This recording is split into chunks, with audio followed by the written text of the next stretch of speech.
Assalamu alaikum dear students. My name is Muhammad Kamran Khan. Welcome to my YouTube channel KK Mathematics. आज के lecture में हम discuss करेंगे कि centre of group क्या होता है, इसकी डेफिनेशन को देखेंगे, कुछ एग्जांपल्स करेंगे।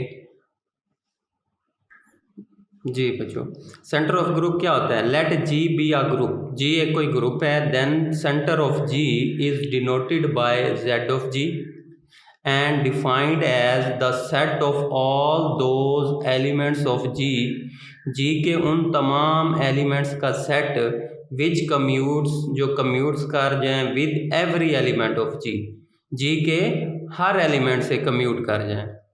यानी सेंटर ऑफ जी जो होता है ना, वो एक ग्रुप के ऐसे एलिमेंट का सेट होता है जो ग्रुप के हर एलिमेंट के साथ कम्यूट कर जाएं।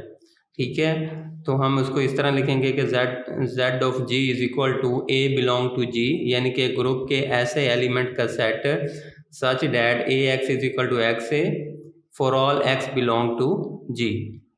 ठीक है बच्चों, सेंटर ऑफ ग्रुप जो होता है बेसिकली एक सेट है ग्रुप के उन एलिमेंट्स का जो ग्रुप के हर एलिमेंट के साथ कम्यूट कर जाते हैं।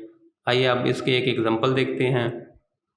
जी अच्छा, जेड ऑफ जी जो है ना, आपका सेंटर ऑफ ग्रुप कभी भी एम्प्टी सेट नहीं होगा, क्योंकि ग्रुप में आइडेंटिटी एक ऐसा एलिमेंट है, ठीक है, जो ग्रुप के बाकी तमाम एलिमेंट्स से कम्यूट कर जाता है। तो इसलिए आपका सेंटर ऑफ ग्रुप जो होगा कभी भी एम्प्टी सेट नहीं होगा। कुछ और हो ना हो, आइडेंटिटी तो लाजमी होगी। जी बच्चों, मैं एक ग्रुप लेता हूँ, G is equal to 1 omega square. ठीक है, तो ये जी अंडर मल्टीप्लिकेशन ये बच्चों आपका क्या है, ग्रुप है। ठीक है, cube root of unity omega cube is equal to क्या होता है बच्चों, 1। अब मैंने चेक करना है कि इसके सेंटर ऑफ ग्रुप में कौन कौन से एलिमेंट आते हैं। ठीक है बच्चों, सबसे पहले मैं आइडेंटिटी लेता हूँ, फॉर आइडेंटिटी फॉर 1। ठीक है, तो 1 को जब मैं 1 से कम्यूट करूँगा तो 1 आएगा। ठीक है, तो अब 1 को मैं राइट साइड से कम्यूट करा रहा हूँ तो फिर भी 1 आया, तो दिस इम्प्लाइज दैट के 1 इंटू चाहे लेफ्ट साइड से इसको मल्टीप्लाई करें चाहे राइट साइड से तो इक्वल आता है। ठीक है, अब मैं ओमेगा लेता हूँ, 4 ओमेगा।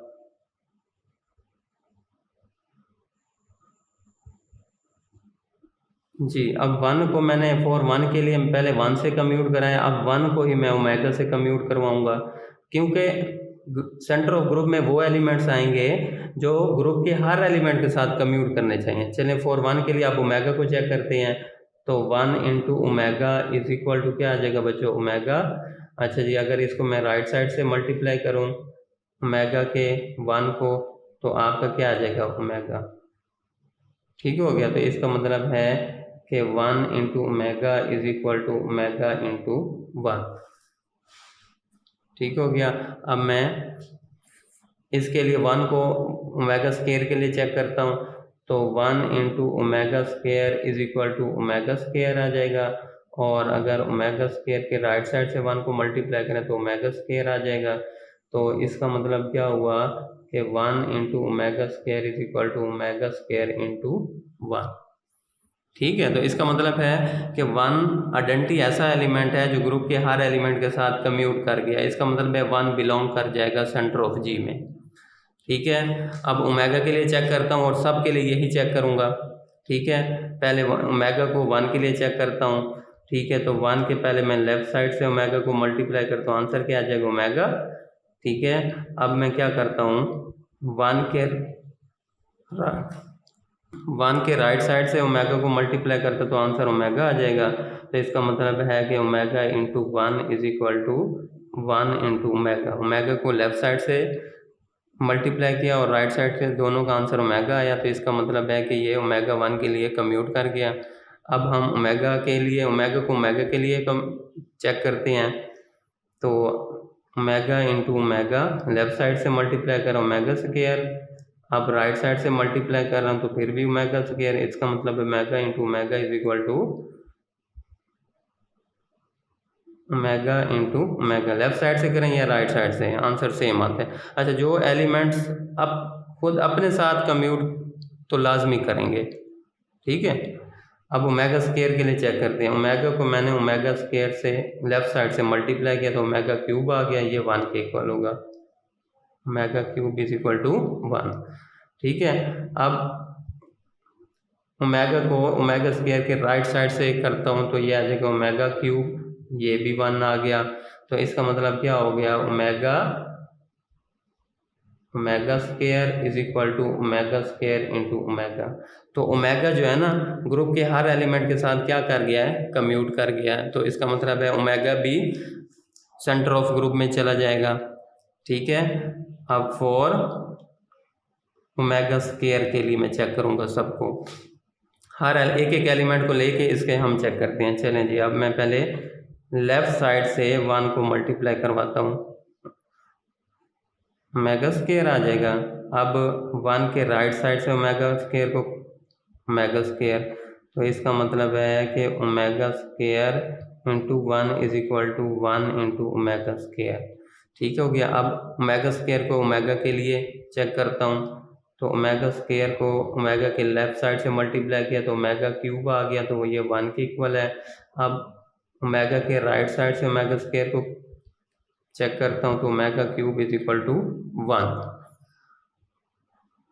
ठीक हो गया। तो ये इसका मतलब क्या हो गया, omega square into omega is equal to omega into omega square, ठीक हो गया बच्चों। अब मैं ओमेगा क्यूब के लिए ओमेगा स्केयर को ओमेगा स्केयर के लिए चेक करता हूँ, तो वो तो ऑटोमेटिकली कम्यूट कर जाएगा।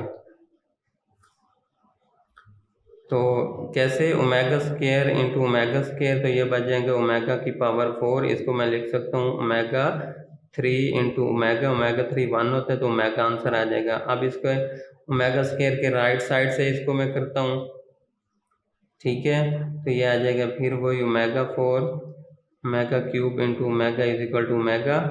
तो इसका मतलब है ओमेगा स्केयर को ओमेगा स्केयर के लेफ्ट साइड से और राइट साइड दोनों कम्यूट कर गए। तो इसका मतलब क्या हुआ कि सेंटर ऑफ जी में कौन कौन से एलिमेंट आ जाएंगे, 1 भी आ गया, ओमेगा भी आ गया, ओमेगा स्केयर भी आ गया। तो इसका मतलब है कि centre of G is equal to G itself.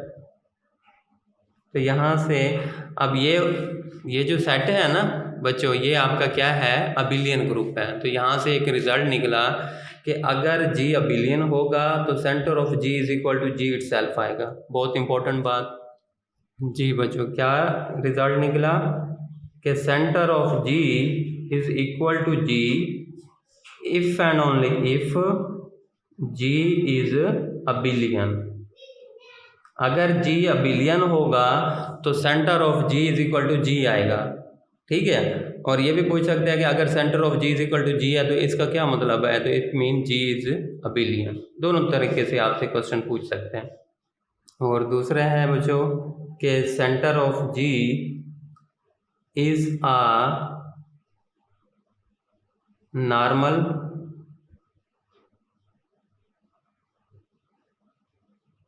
सब ग्रुप ऑफ जी।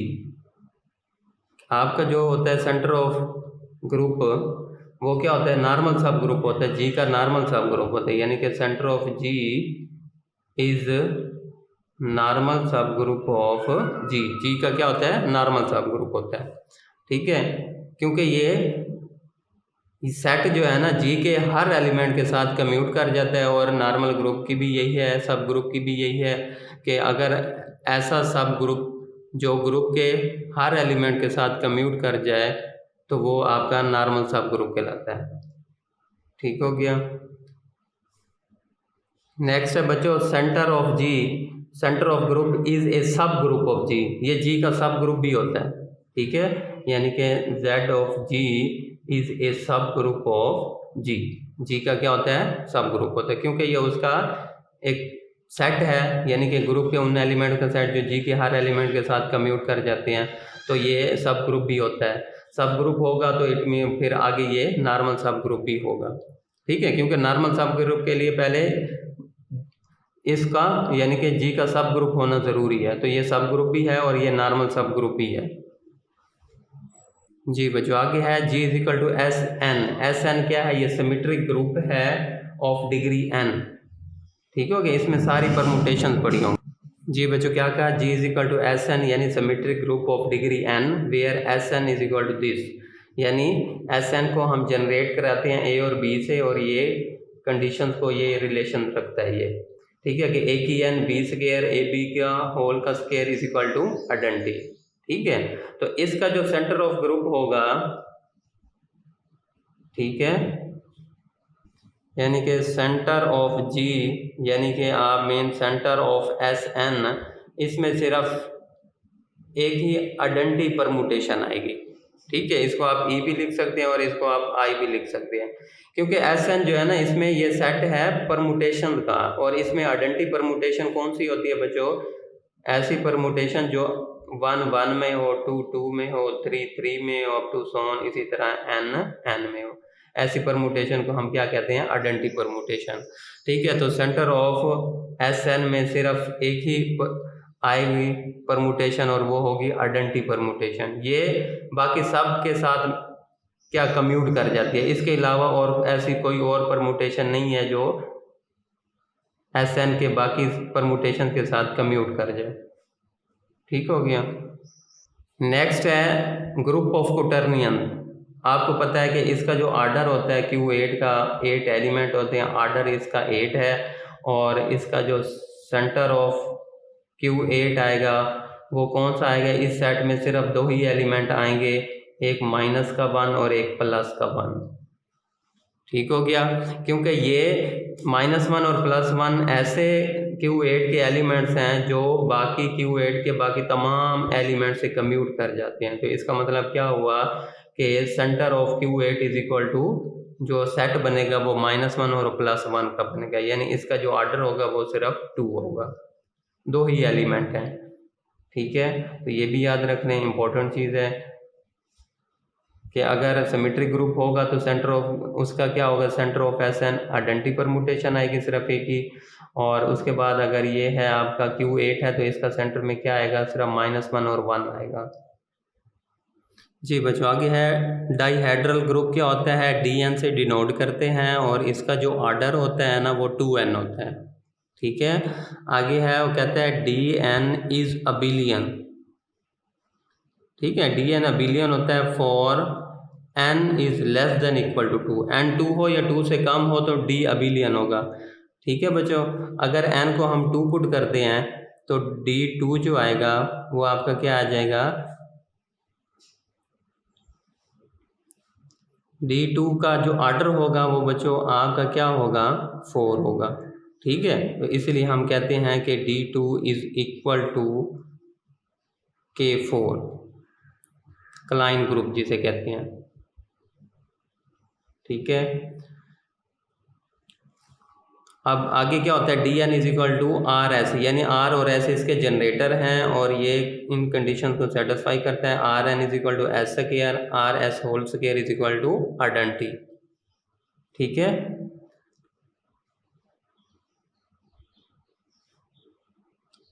R जो होती है वो रोटेशन होती है और S जो है वो रिफ्लेक्शन है। ठीक है, अब डाईहेड्रल ग्रुप का अगर मैंने इसका सेंटर फाइंड करना है तो उसका मेरे पास एक फार्मूला है, वो आप फार्मूला याद कर लें। ठीक है, वो फार्मूला क्या है कि आपका सेंटर जो होगा DN का डाईहेड्रल ग्रुप का जिस सेंटर होगा आइडेंटिटी होगा अगर n ऑड है। अगर n आपका ऑड है तो सेंटर ऑफ DN में सिर्फ आइडेंटिटी ही आएगा, और अगर n इवन है तो आपके पास आ जाएगा आइडेंटिटी और R की n/2। ठीक है बच्चों, n ऑड है तो आइडेंटिटी। ठीक है, मसला मैं कहता हूँ कि आपके पास जो है ना क्या है? D5 है। ठीक है, तो D5 का जो ऑर्डर होगा वो तो आपके पास 10 होगा, लेकिन n यहाँ पे 5 है। ठीक है, तो इसका मतलब है कि Z ऑफ फिर D5 में कौन से एलिमेंट्स आएंगे? n क्या है इधर? 5 है। n आपका बच्चों क्या है? 5 है, तो Z of DN is equal to D5 is equal to क्या आ जाएगा? n ऑड है। ठीक है, तो आइडेंटिटी है आ जाएगा बस। ठीक हो गया। अगर D6 है तो D6 का जो आर्डर है वो क्या होता है 2n, यानी कि क्या आ जाएगा आपका 12। ठीक है, 6 क्या है here n is equal to 6।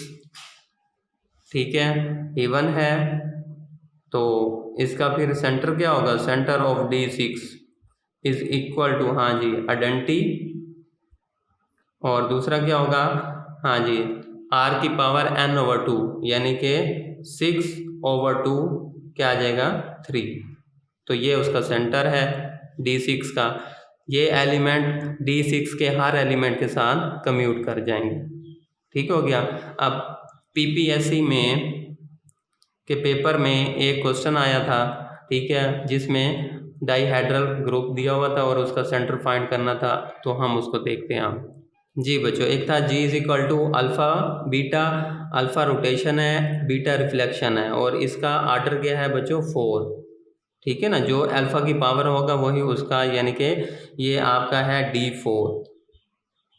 ठीक है बच्चों, तो D4 है तो इसका जो आर्डर होगा वो आपका बच्चों क्या होगा 8, क्योंकि Dn हो, डाईहेड्रल ग्रुप Dn हो, और फिर उसका आर्डर क्या होता है बच्चों आपका 2n, यानी जो भी n होगा 2 से मल्टीप्लाई कर दें। तो यहाँ पे n आपका 4 है, इवन है, तो इवन के लिए हमारे पास फार्मूला क्या, एक तो आइडेंटिटी आ जाएगा और एक जो आ जाएगा आपके पास इवन के लिए क्या था, आइडेंटिटी और r की n/2।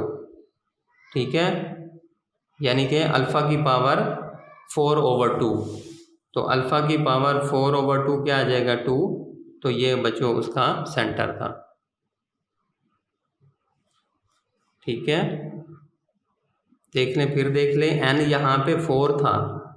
ठीक है, n आपका क्या है यहाँ पे, n इज इक्वल टू 4 है, तो 4 इवन है, तो जब इवन होगा तो सेंटर ऑफ G में कौन कौन से एलिमेंट आएंगे, आइडेंटिटी और r की n/2। ठीक है, यहाँ पे अल्फ़ा दिया हुआ है तो अल्फ़ा की n 4/2 क्या आ जाएगा बच्चों, अल्फ़ा की पावर 2, तो आइडेंटिटी और अल्फ़ा की पावर 2 ये आपका सेंटर बन गया। ठीक हो गया। अच्छा जी, कहता है Dn अबिलियन होगा for n less than equal to 2। ठीक है जी, आगे है Dn इज नॉन अबिलियन किसके लिए, for n is greater than equal to 3। ठीक है, अगर n आपका 3 हो या 3 से बड़ा हो तो फिर आपका जो डाईहेड्रल ग्रुप है वो नॉन अबिलियन होगा। अच्छा, ये है आपका D4। ठीक है, अब ये D4 के अगर मैंने एलिमेंट्स बनाने हैं तो कैसे बनाऊंगा, अल्फ़ा और बीटा उसके जनरेटर हैं और अल्फ़ा की पावर 4 पे आइडेंटिटी देता है, यानी कि अल्फ़ा की वेरिएशन करें। हाँ जी, अल्फ़ा स्क्वायर अल्फ़ा 3 अल्फ़ा की पावर 4 पे वो आपको क्या देगा, आइडेंटिटी, तो आइडेंटिटी को मैं स्टार्ट में लिख देता हूँ, और दूसरा जनरेटर आपका क्या है बीटा। ठीक है, अब बीटा को अल्फ़ा से मल्टीप्लाई करें, ठीक है, तो ये आ जाएगा अल्फ़ा बीटा, फिर बीटा को अल्फ़ा स्क्वायर से मल्टीप्लाई करें, अल्फ़ा स्क्वायर बीटा, और बीटा को अल्फ़ा क्यूब से मल्टीप्लाई करें तो ये आ जाएगा अल्फ़ा क्यूब बीटा। ठीक है, तो D4 में जो उसका आर्डर होता है वो क्या होता है 2n, यानी n आपका 4 है 8, तो क्या आ जाएगा 1 2 3 4 5 6 7 8 एलिमेंट। ठीक है, कैसे बनाते हैं, यानी कि अल्फ़ा की पावर 4 है तो अल्फ़ा को वेरी करते जाएं, पहले आइडेंटिटी, फिर alpha, alpha square, alpha cube. ठीक है, और दूसरा जनरेटर बीटा होता है, बीटा को फिर इससे मल्टीप्लाई करते जाएं, बीटा को अल्फ़ा से मल्टीप्लाई करेंगे तो अल्फ़ा बीटा, बीटा को अल्फ़ा स्क्वायर से मल्टीप्लाई तो अल्फ़ा स्क्वायर बीटा, बीटा को अल्फ़ा क्यूब से मल्टीप्लाई करेंगे तो अल्फ़ा क्यूब बीटा। ये उसके एलिमेंट्स आ गए। उम्मीद करता हूँ आज का लेक्चर आपको अच्छा लगेगा, नॉलेज था इसमें, काफ़ी कुछ सीखने को मिला। ठीक है, तो अगर वीडियो आपको अच्छी लगे तो इसको ज़्यादा से ज़्यादा शेयर करें, लाइक करें, और मेरे चैनल को सब्सक्राइब करना मत भूलिएगा। के मैथमेटिक्स।